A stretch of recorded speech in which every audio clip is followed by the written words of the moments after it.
আল্লাহ তাআলা রব্বুল আলামিন সূরা বাকারার মধ্যে 252 নম্বর আয়াতে আল্লাহ তাআলা বলেন, ফাযকুরুনি আযকুরকুম ওয়াশকুরু লি ওয়ালা তাকফুরুন। আল্লাহু আকবার। আল্লাহ তাআলা রব্বুল আলামিন বলেন, বান্দারে তোমরা আমাকে স্মরণ করো যে আল্লাহ তাআলা রব্বুল আলামিন এই আসমান সৃষ্টি করেছেন, এই জমিন সৃষ্টি করেছেন, আপনাকে সৃষ্টি করেছেন, আমাকে সৃষ্টি করেছেন, হায়াত দিয়েছেন, রিজিক দিয়েছেন। আল্লাহ তাআলা রব্বুল আলামিন কোরআনের অন্য জায়গায় বলেন, কুল ইন্না সলাতি ওয়া নুসুকি ওয়া মাহইয়ায়া ওয়া মামাতি লিল্লাহি রাব্বিল আলামিন।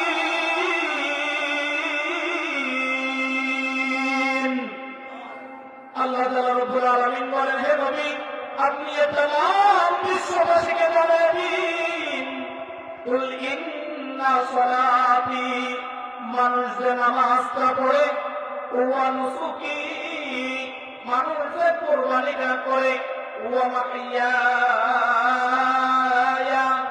মানুষের যে জীবনটা, ওয়া মামাতি, মানুষের যে মরণ হবে, লিল্লাহি রাব্বিল আলামিন।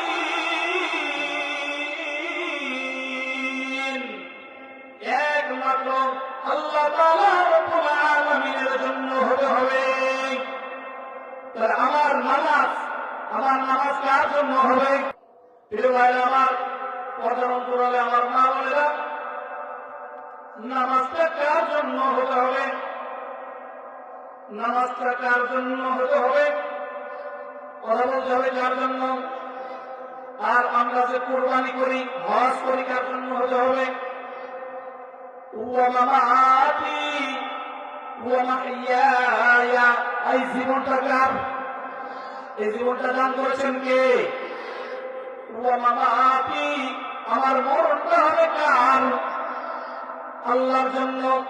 যদি আল্লাহর জন্য হয়, আল্লাহ তাআলা রব্বুল আলামিন বলেন, ওয়া আম্মা মান খাফা মাকাম রাব্বিহি ওয়া নাহান নাফসা আনিল হাওয়া, দুনিয়ার যেই মানুষগুলা আমি আল্লাহর সামনে দাঁড়াতে ভয় পাই, আমি আল্লাহর সামনে দাঁড়াতে ভয় করে, আল্লাহ তাআলা বলেন, ফাইন্নাল জান্নাতা হিয়াল মাওয়া, আমি তাদেরকে আমার জান্নাতের মধ্যে প্রবেশ করব। সুবহানাল্লাহ, সুবহানাল্লাহ। সেই মানুষগুলো আল্লাহকে ভয় পায়, এই কঠিন শীতের রাতের মধ্যে যেই মানুষগুলা গরম কম্বলটা টান দিয়ে সরায় ফেলে, হাতে শীত লাগে, পায়ে শীত লাগে, শরীরে শীত লাগে, ল্যাপটা সরায় দেয়, ওই মানুষটা চিন্তা করে, এই দুনিয়াতে তো আমি চিরজীবন থাকতে পারবো না, আজ হোক কাল আমাকে তো এই দুনিয়া ছেড়ে দিতে হবে। মানুষ দুনিয়াটাকে কত সুন্দর ভাবে সাজায়, মানুষের একটা বিল্ডিং বাড়ি কত সুন্দর বালাখানার মতো সুন্দর করে দামি দামি ফার্নিচার দিয়ে সুন্দর সুন্দর জিনিস দিয়ে সাজায়। এই মানুষটা দুনিয়ার যেখানে যাক না কেন, এই মানুষটার মন তার বাড়ি যেতে মনে চায়, কথা ঠিক না ভাই? এই মানুষটা যেখানে যাক না কেন, মানুষটা কিন্তু মনের মধ্যে শান্তি পায় না, কিন্তু তার সাজানো গোছানো ওই বাড়িতে আসতে তার মনে চায়, আর ওই বাড়িতে আসলে খুশিতে তার মনটা ভরে যায়।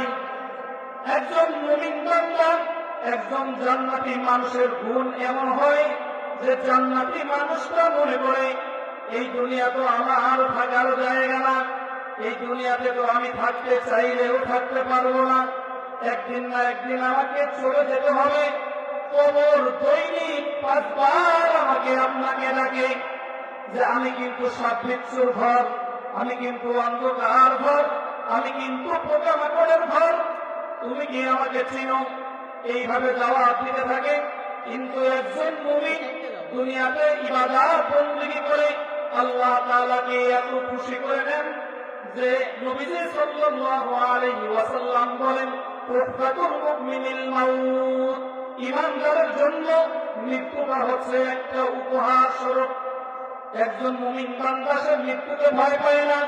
এই মুমিন বান্দা চির বিশ্বাস করে নিয়েছে আমি এই দুনিয়াতে থাকতে চাইলেও তো আমি থাকতে পারবো না, একদিন না একদিন আমাকে যেতে হবে। কোথায় যেতে হবে? কবরে যেতে হবে।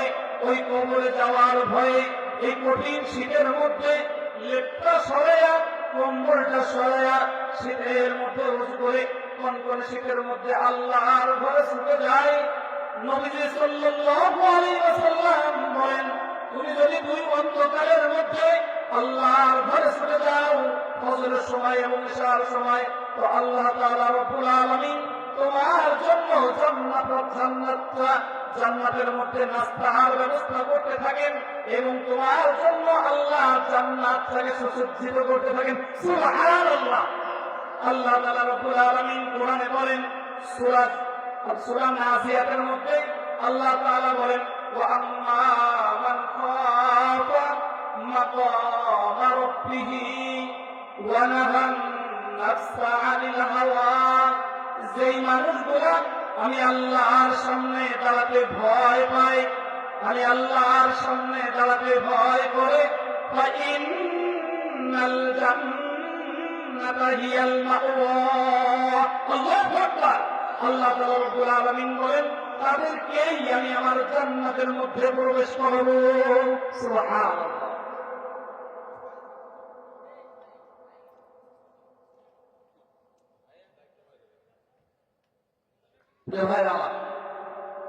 আমরা আল্লাহর সামনে দাঁড়াতে ভয় পাই তো? আল্লাহ যদি হিসেব নেন, হিসেব দিয়ে কি জান্নাতে যাওয়া যাবে? হিসেব দিয়ে কি আল্লাহ জান্নাতে যাওয়া সম্ভব হবে? সম্ভব হবে না। যদি আল্লাহ তাআলা রব্বুল আলামিন দয়া করে মায়া করে যদি আপনাকে আমাকে মাফ করে দেন তাহলে জান্নাতে যাওয়া সম্ভব হবে। আল্লাহ তাআলা কোরআনে বলেন ফামান ইয়া'মাল মিসকালা যাররাতিন খায়রান ইয়ারাহ ওয়া মান ইয়া'মাল মিসকালা যাররাতিন শাররান ইয়ারাহ। আল্লাহ তাআলা রব্বুল আলামিন বলেন তুমি যদি এক জাররা পরিমাণ যদি নেকির কাজ করো, সওয়াবের কাজ করো, সেটাও তোমাকে দেওয়া হবে। আর তুমি যদি এক জাররা পরিমাণ যদি গুনার কাজ করো তাহলে সেটাও তুমি পরকালে তোমার হিসেবের মধ্যে তুমি পাবে। একদিন বিশ্ব নবী জনাবে মুহাম্মদুর রাসূলুল্লাহ সাল্লাল্লাহু আলাইহি ওয়াসাল্লাম বলেন আল্লাহ যাকে ভালোবাসেন তার হিসাবটা আল্লাহ সহজ করে দিবেন। আম্মা জান আয়েশা সিদ্দিকা রাদিয়াল্লাহু তাআলা আনহা বলেন ইয়া রাসূলুল্লাহ ইয়া হাবিবাল্লাহ, আল্লাহ তাআলা হিসাব সহজ করে দিবেন। এর অর্থটা কি? বিশ্ব নবী, দয়ার নবী, মায়ার নবী, রাহমাতাল লিল আলামিন ডাক দিয়ে বলেন আয়েশা গো, আল্লাহ তাআলা রব্বুল আলামিন যার হিসাবটা সহজ করে দিবেন এর অর্থ হলো আল্লাহ তাকে মাফ করে আল্লাহর জান্নাত দান করে দিবেন। সুবহানাল্লাহ। আল্লাহ তাআলা রব্বুল আলামিন সূরা বাকারার মধ্যে 152 নম্বর আয়াতে আল্লাহ তাআলা বলেন ফাযকুরুনি আযকুরকুম ওয়াশকুরুলি ওয়ালা তাকফুরুন। আল্লাহ তাআলা রব্বুল আলামিন বলেন বান্দারে তুমি আমাকে স্মরণ করো। আল্লাহ তাআলা রব্বুল আলামিন বলেন বান্দা তুমি আমাকে স্মরণ করো। আযকুরকুম আমি তোমাকে স্মরণ করব, আমি তোমাদিগকে স্মরণে রাখিব। ওয়াশকুরুলি তোমরা আমার শুকরিয়া আদায় করো। ওয়ালা তাকফুরুন তোমরা আমার নাশুকরিয়া করিও না।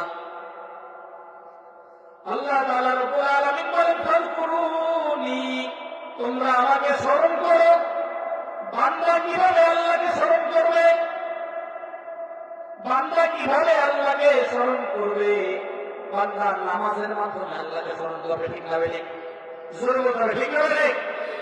বান্দা নামাজের মধ্যে আল্লাহকে স্মরণ করবে, রোজার মাধ্যমে আল্লাহকে স্মরণ করবে, হজের মাধ্যমে আল্লাহকে স্মরণ করবে, যাকাতের মাধ্যমে আল্লাহকে স্মরণ করবে, করার মাধ্যমে আল্লাহকে স্মরণ করবে, দান সদকা করার মাধ্যমে আল্লাহকে স্মরণ করবে, মানুষের সাথে ভালো ব্যবহার করার মাধ্যমে আল্লাহকে স্মরণ করবে। যত নেক আমল আছে সব আমলের মাধ্যমে, কোরআন তেলাওয়াতের মাধ্যমে, জিকির আজকারের মাধ্যমে, দাওয়াতে তাবলীগের মাধ্যমে, যতগুলো নেক আমল আছে সকল আমলের মাধ্যমে বান্দা আল্লাহকে স্মরণ করবে। আল্লাহ তাআলা রব্বুল আলামিন বলেন, আযকুরকুম, তুমি যদি আমাকে স্মরণ করো আমি তোমাকে স্মরণে রাখিব। একটু লক্ষ্য করে দেখুন, ইব্রাহিম আলাইহিস সালাম যখন আগুনের মধ্যে পড়তেছিলেন, ইব্রাহিম আলাইহিস সালাম যখন আগুনের মধ্যে পড়তেছিলেন, বাতাস এসে বলল, ও আল্লাহর নবী পয়গম্বর ইব্রাহিম, একটা বার শুধু আপনি আমাকে একটু হুকুম দেন।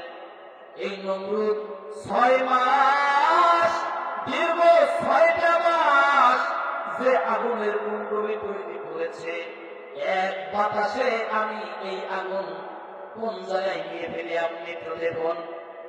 ইব্রাহিম আলাইহিস সালাম বললেন, না না, আমি তোমার সাহায্য চাই না, আমি আল্লাহর সাহায্য চাই।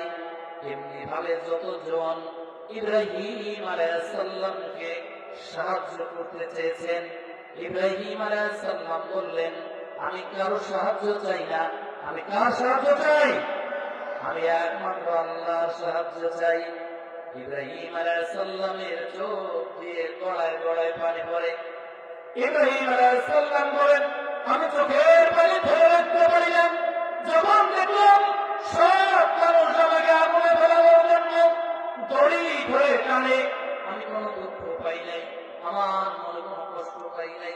সাধারণত দুনিয়ার মধ্যে একটা সন্তানের জন্য সবচেয়ে আপনজন হয় তার বাবা মা, কথা ঠিক না বেঠিক?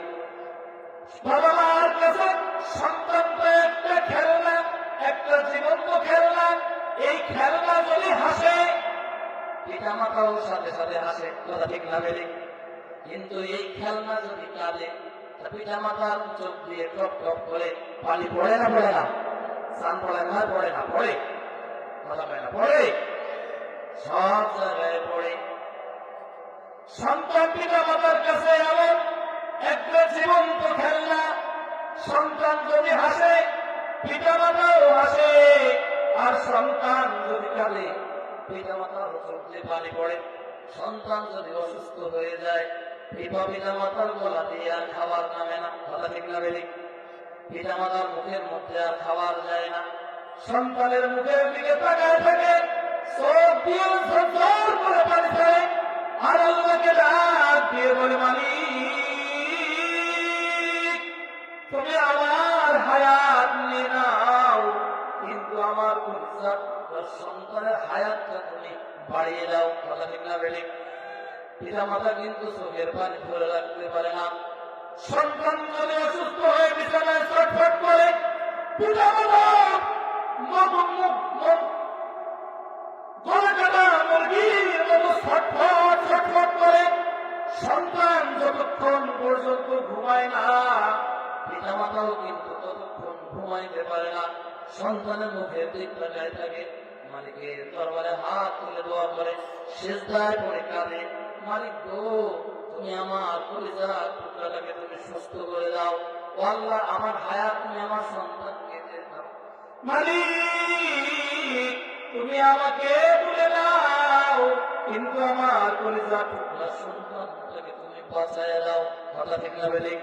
এই সন্তান হচ্ছে পিতা মাতার কাছে একটা জীবন্ত খেলনা, জীবন্ত খেলনা।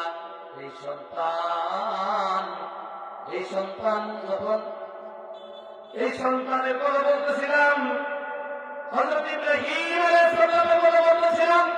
ইব্রাহিম আলাইহিস সালাম বলেন যে আমি যখন দেখলাম সব মানুষ দড়ি ধরে আমাকে আগুনের মধ্যে ফেলার জন্য টানতেছে, তখন কিন্তু আমার কষ্ট লাগে নাই। কিন্তু যে সন্তানের জন্য দুনিয়ার মধ্যে সব থেকে আপনজন তার বাবা, আমি যখন দেখলাম আমার বাবা মা দড়ি ধরে টানতেছে, আমাকে নমরুদের দলে গিয়ে আমি ইব্রাহিমকে আগুনের কুণ্ডলীর মধ্যে ফেলার জন্য যখন দড়ি ধরে টানে, তখন আমি আর চোখের পানি ধরে রাখতে পারি না। আমি আল্লাহকে ডাক দিয়ে বললাম, মালিক, দুনিয়ার সন্তানের যদি কোনো সমস্যা হয় তার পিতামাতা তার পাশে গিয়ে দাঁড়ায়। আজকে তুমি ছাড়া আমার আর কেউ নাই, দেখো আমার বাবা মাও দড়ি ধরে টানে। আল্লাহ তাআলা রব্বুল আলামিন কোরআনের আয়াত নাযিল করলেন। আল্লাহু আকবার।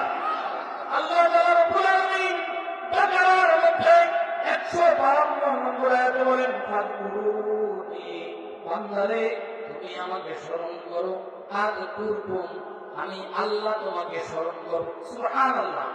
আমরা যদি আল্লাহকে স্মরণ করি, আমরা যদি দুনিয়ার কোনো মানুষ যদি একবার যদি আল্লাহকে আল্লাহ বলেন, আর একটু জোর বলেন, আল্লাহর নবী বলেন, তুমি যদি আল্লাহকে একবার আল্লাহ বলে ডাক দাও, আল্লাহ তাআলা রব্বুল আলামিন তোমাকে এত ভালোবাসেন, এত মায়া, তোমার প্রতি এত দয়া, আল্লাহ তাআলা রব্বুল আলামিন 10 বার তোমার ডাকে জবাব দেন। সুবহানাল্লাহ।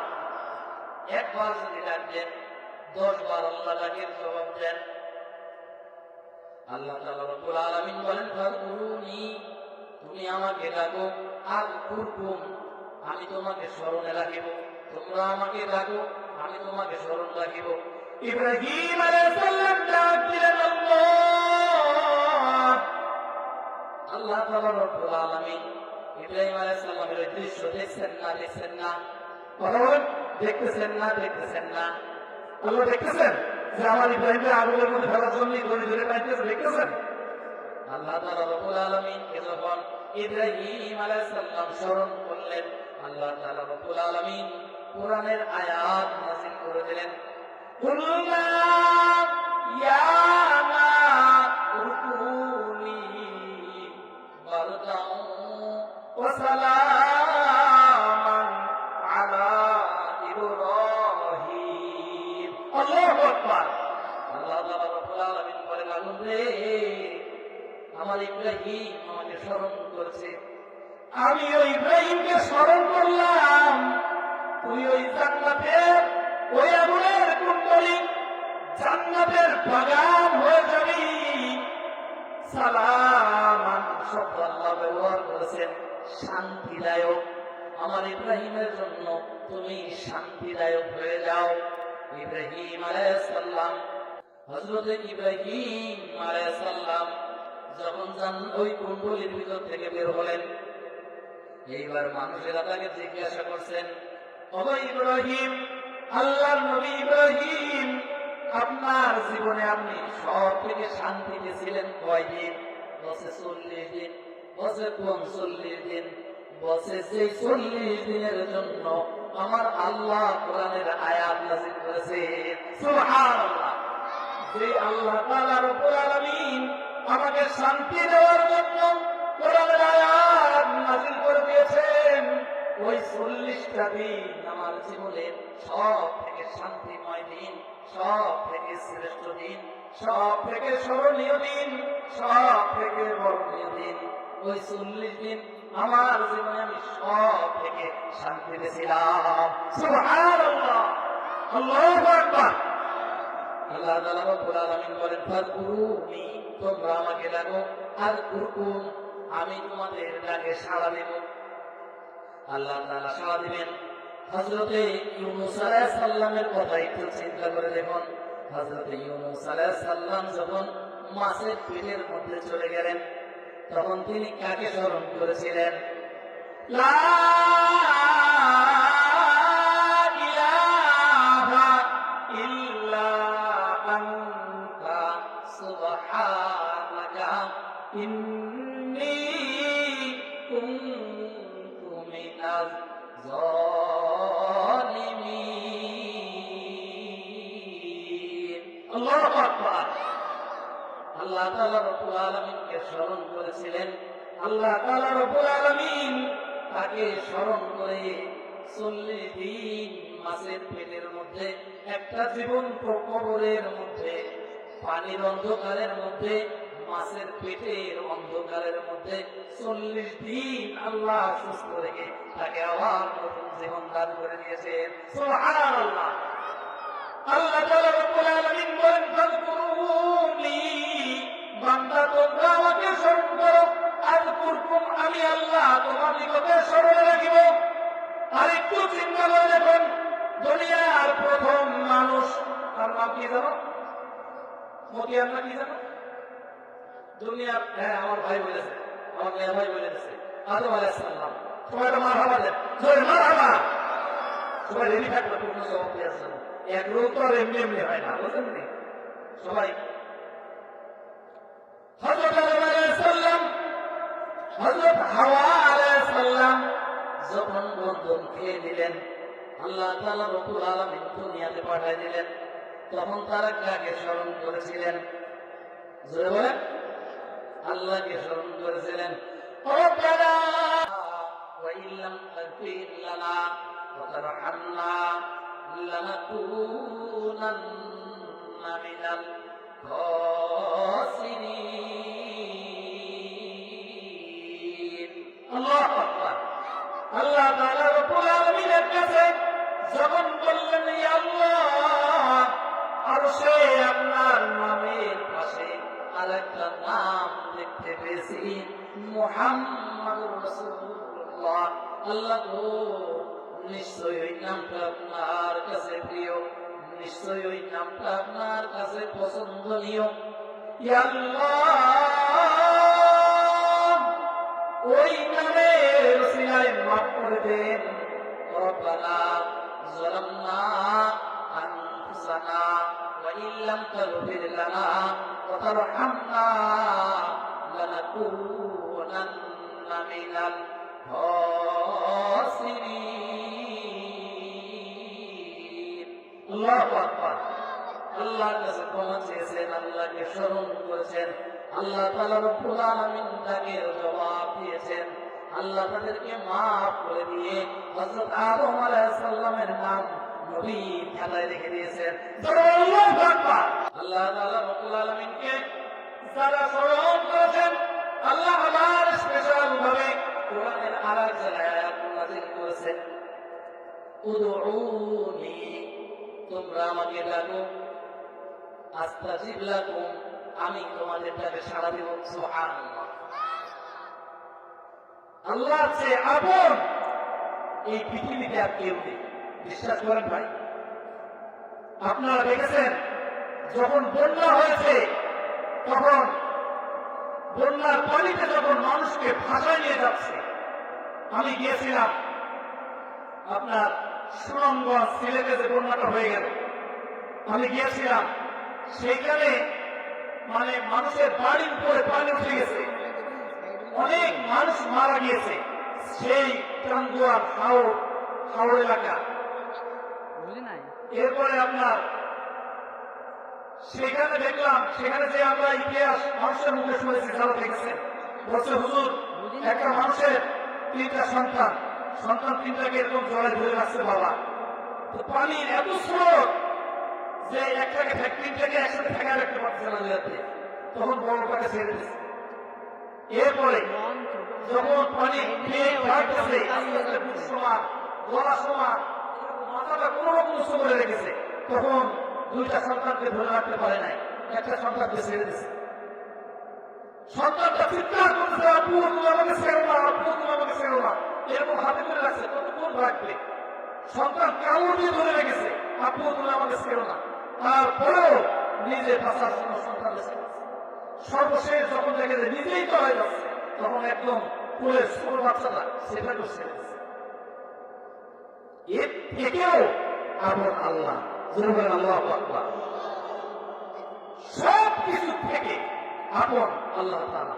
এইটা যদি কাজে লাগবে, যদি আপনি দুনিয়ায় জীবিত থাকা অবস্থায় যদি বুঝতে পারেন, যদি মরার পরে যদি বুঝে সবাই আসবে, তখন আর কাজে লাগবে না, তখন আর কাজে লাগবে না। এই যে উদউনি, তোমরা আমাকে ডাকো, আস্তাজিব লাকুম, আমি তোমাদের ডাকে সাড়া দেব। এটা দুনিয়ার জন্য। কোন জায়গার জন্য হয়? দুনিয়ার জন্য। আল্লাহ তাআলা বলেন, ফাযকুরুনি, তোমরা আমাকে স্মরণ করো, আর কুরকুম, আমি তোমাদেরকে স্মরণে রাখি।